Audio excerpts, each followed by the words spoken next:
JJ Omojuwa is a blogger, author, public speaker, and an expert on digitalization. He grew up in Lagos, but now lives in London. I think digital affects everything. It's like electricity, right? That power can make everyone touch more lives, impact more lives, because it has the ability to be everywhere. His big goal, to help other Africans earn money through IT businesses. I want to make change happen. That's why I'm here. He hopes he will inspire other young Africans with his new book, Digital, The New Code of Wealth. JJ Omojuwa. Welcome. It's really great to have you with us. Thank you very much. What are some of the biggest opportunities for young people online? I think the biggest has to be access, because with access, then you can express this thing in whichever way you want to express it. So the biggest thing is access, and then maybe after access, affordability. Not everyone has IT background. Not everyone is into coding. So after the access, how can someone make money on social media? Or why should anyone be on social media? I mean, even if you don't have an if you don't have followers, you don't have an understanding, you can be an aggregator. So you're a bridge. Yes. You're like an agency.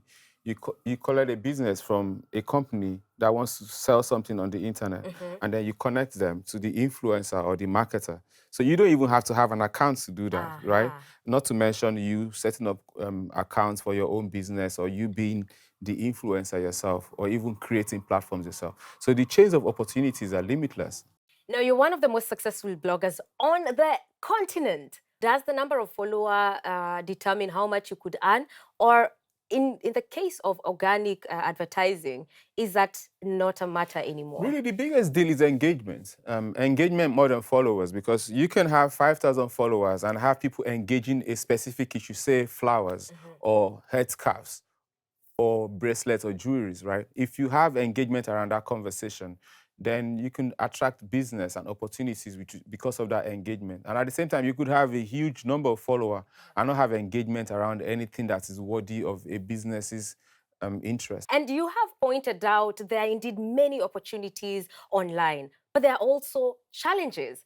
So what happens when you come from a country where the cost of internet is too high? Now, for example, you're coming from Nigeria, where 1 GB of data costs about $2, right? Well, someone is coming from Zimbabwe and has to pay a mind-boggling $75 for the same amount of data. Now, we asked some young Zimbabweans how they deal with the high cost of internet data. Let's have a look.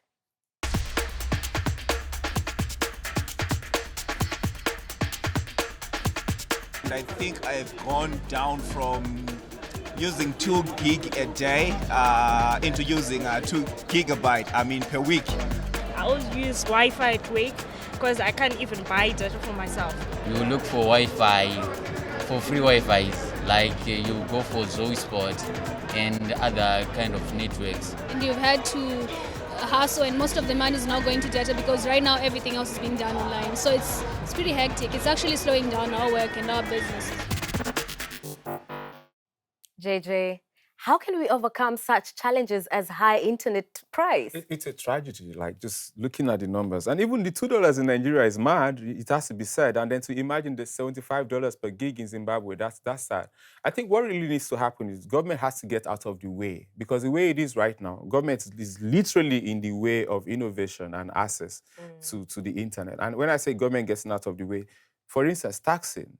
The cost of laying fiber optics is not just about the immediate cost. There's also the cost of paying taxes to government to lay those fiber optics. And fiber optics are the live wire of the internet. And the internet is the live wire of modern business. So government has to get out of the way and then also incentivize the industry, because it's a business at the end of the day. And if you incentivize the industry and if you remove the bottlenecks that prevents businesses from getting in that space, the data prices will automatically go down. And then government should leave this. I just want to add, it's not just about businesses, it's also about the world of information that exists for young people online, Yeah. whether you want to learn new skills, Whatever whether you want... can imagine, Yeah. education, just anything. The internet is the electricity of today's economy.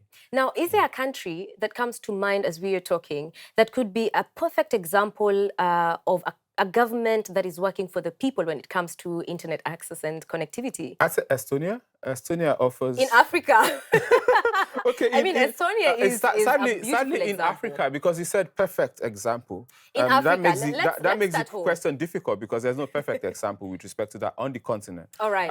I definitely give props to Nigeria with the fiber optic cables, like 2 or 3 of them in Nigeria. Kenya is not doing badly, it has to be said. South Africa too.